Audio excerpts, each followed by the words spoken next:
Assalamualaikum warahmatullahi wabarakatuh dan selamat pagi. Terima kasih atas kesempatan yang diberikan kepada saya. Perkenalkan, nama saya Lina Kalua, NIM 221 901 501. Nah, di sini saya akan mempresentasikan tentang Enterprise Resource Planning atau ERP, mata kuliah Teknologi Informasi dan Komunikasi dengan dosen pengampu Ibu Kartika Setiari Praturi Musa SE MSc. Baik, langsung saja. Nah, apa itu ERP? Enterprise Resource Planning adalah sebuah sistem perangkat lunak yang dirancang untuk mengintegrasikan dan mengotomatisasi berbagai proses bisnis dalam suatu perusahaan. Sistem ini memungkinkan perusahaan mengelola berbagai fungsi seperti keuangan, sumber daya manusia, produksi, logistik, pemasaran, dan manajemen rantai pasok ke dalam satu platform yang terpusat. Dengan ERP, data dari berbagai departemen dikumpulkan dan disimpan dalam satu database pusat sehingga informasi dapat diakses secara real time dan proses bisnis dapat berjalan lebih efisien, transparan, dan terintegrasi. Yang berikut yaitu jenis-jenis ERP. Yang pertama, ERP on-prem.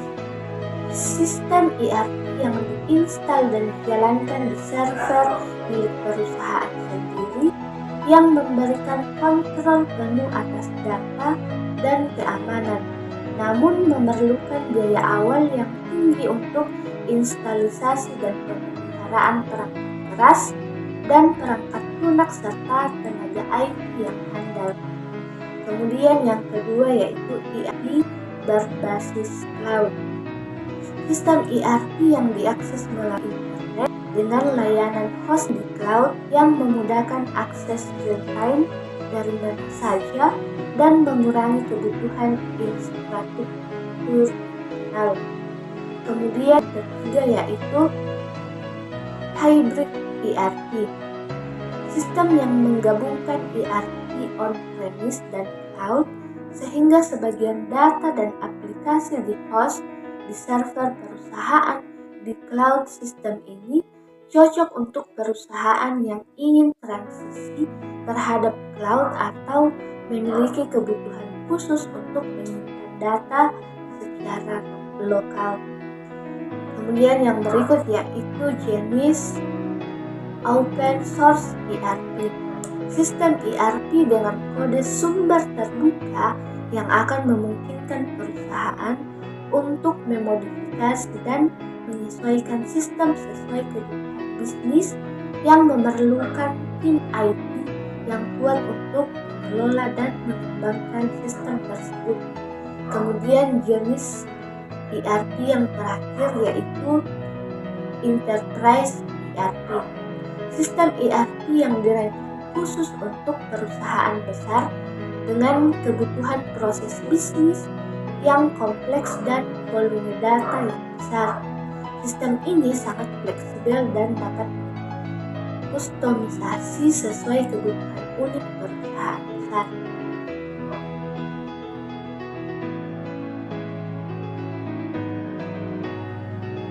Yang berikut yaitu komponen-komponen utama ERP. Yang pertama yaitu modul keuangan dan akuntansi. Modul keuangan dan akuntansi tersebut berfungsi untuk mengelola pencatatan keuangan, pengeluaran, pendapatan, piutang, anggaran, dan pelaporan keuangan, serta membantu perusahaan memantau arus kas dan membuat keputusan berdasarkan data keuangan yang akurat.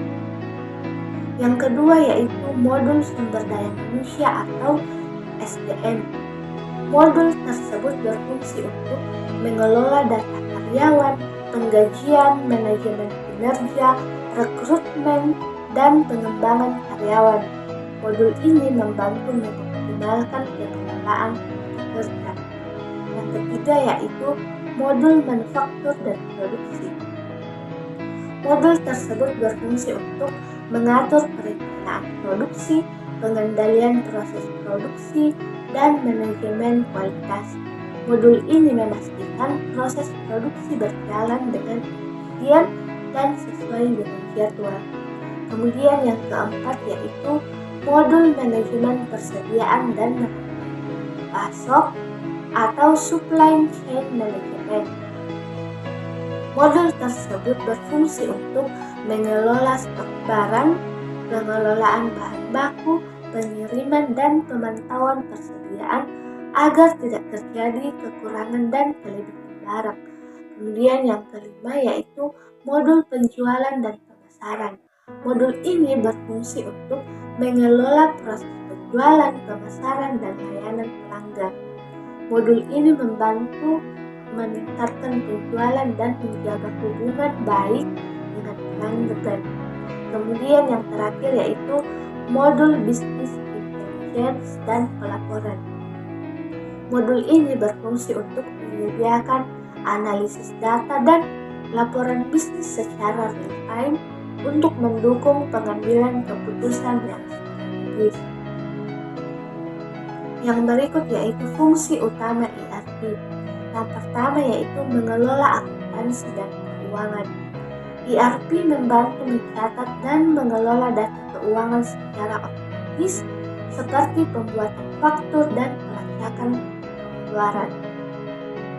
Yang kedua yaitu manajemen sumber daya manusia yang berfungsi mengatur data karyawan, penggajian, absensi, dan pengembangan sumber daya manusia. Kemudian yang ketiga yaitu perencanaan produksi dan manufaktur.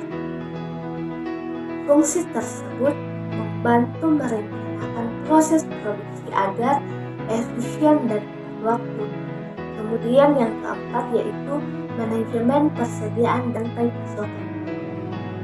Mengelola barang, mengatur penyediaan sehingga tidak terjadi kekurangan dan kelebihan barang. Kemudian yang kelima yaitu penjualan dan distribusi yang berfungsi mengelola proses penjualan dan pengiriman produk ke pelanggan. Kemudian fungsi yang terakhir yaitu pelaporan dan analisis, menyediakan laporan bisnis secara real time untuk pengambilan keputusan cepat dan tepat.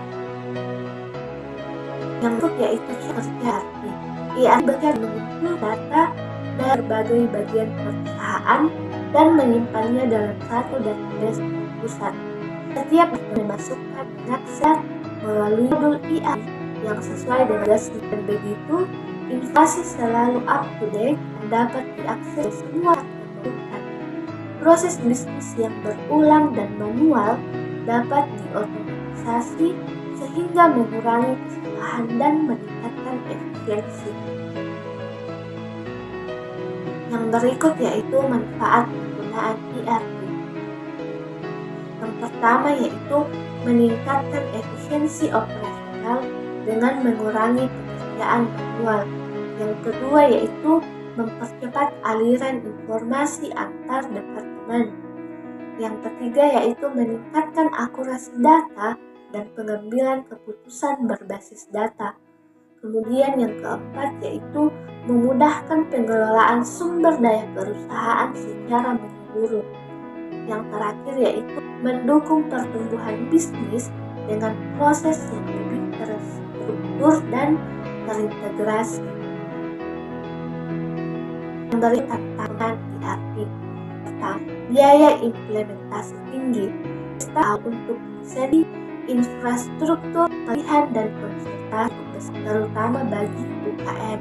Kemudian yang kedua yaitu kompleksitas implementasi ini rumit untuk koordinasi antar departemen serta besar pada proses bisnis.